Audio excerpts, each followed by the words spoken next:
Oui, Monsieur le Président, mes chers collègues, on a eu en début de séance, et on arrive à la fin de cette plénière, un moment assez paradoxal, et je crois qu'on vient d'en vivre un deuxième, mais je vais y revenir. Vous le savez, on a regretté de ne pas avoir un vrai débat sur la question de l'ouverture à la concurrence. Non pas sur le principe, parce que c'est très clair, pour nous, nous sommes des Européens et nous sommes pour cette ouverture à la concurrence qui doit générer une meilleure qualité de service, des territoires mieux desservis en flux, de la sécurité, bien évidemment, c'est la condition première, et des conditions de travail qui ne soient pas dégradées pour les personnels.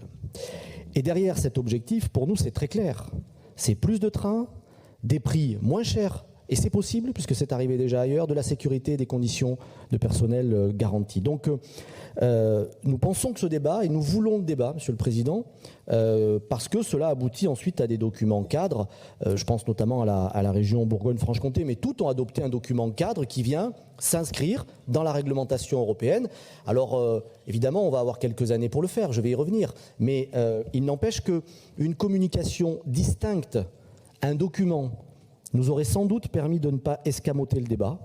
Le résultat, c'est qu'il y a des inquiétudes, vous les avez vous-même soulignées, qu'il y a des divisions et que nous aurions peut-être pu les assumer d'une autre manière.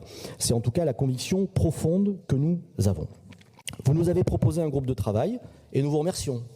Parce que pour nous, ça va être une manière de travailler, de comprendre certains enjeux qu'on découvre, hein, excusez-nous, mais vous nous sortez un sujet, il y a des sujets, il y a des détails que l'on découvre, y compris les élus qui travaillent sur ce sujet dans mon groupe depuis longtemps. Néanmoins, ça ne remplacera pas le débat ici. Hein. Le débat ici dans l'hémicycle démocratique, dans l'Assemblée, pour nous, il est fondamental, je le répète, pour remplir les objectifs que nous avons évoqués. Évidemment, après avoir dit que le matériel roulant n'était pas forcément lié à la concurrence, à l'ouverture à la concurrence. C'est vrai, ce n'est pas uniquement lié à l'ouverture à la concurrence, mais c'est quand même un élément central de l'ouverture à la concurrence, vous le reconnaissez vous-même, puisque évidemment, ça va permettre de poser la question de l'offre, de faire évoluer l'offre. Et c'est bien ce que l'on cherche d'une certaine manière, puisque l'ouverture à la concurrence doit être vertueuse, avec des questions de maintenance, d'optimisation d'offres de transport. Vous l'avez abordé d'ailleurs, la maintenance, hein, ça a été évoqué, avec la nécessité de bien connaître ce matériel pour que les différents exploitants puissent faire des offres tout simplement conformes à la réalité de ce qu'ils pourront ensuite faire. C'est donc aussi un sujet de transparence. Les opérateurs vont avoir besoin de cette visibilité, j'y reviendrai, et le matériel roulant est forcément au cœur du sujet de l'ouverture à la concurrence, les deux sont liés. Alors, nous considérons qu'il y a une période de transition.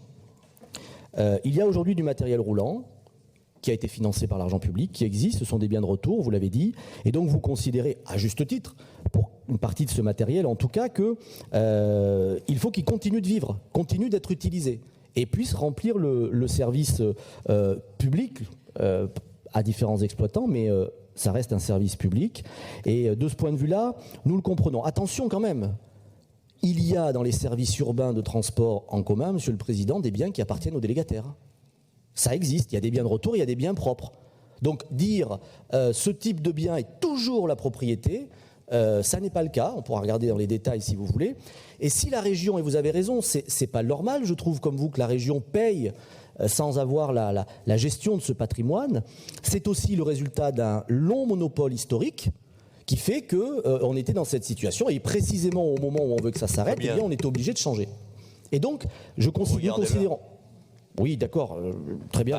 Coupez-moi si vous voulez, coupez-moi. Nous considérons, je crois que notre vote vous intéresse. Répétez ce qu'a dit Renaud. Donc, nous considérons sur ce sujet que les biens de retour sont indispensables, évidemment, constituent évidemment des biens dont vous avez besoin de reprendre. Mais demain, vous ne pouvez pas dire aux opérateurs et aux exploitants, vous ne venez pas avec votre matériel.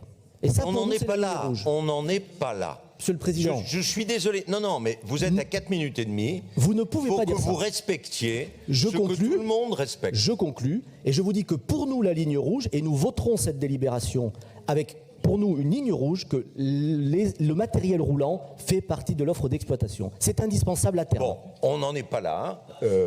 Vous qui avez ouvert à la concurrence dans les débats d'orientation budgétaire. Hein. Non, mais attends.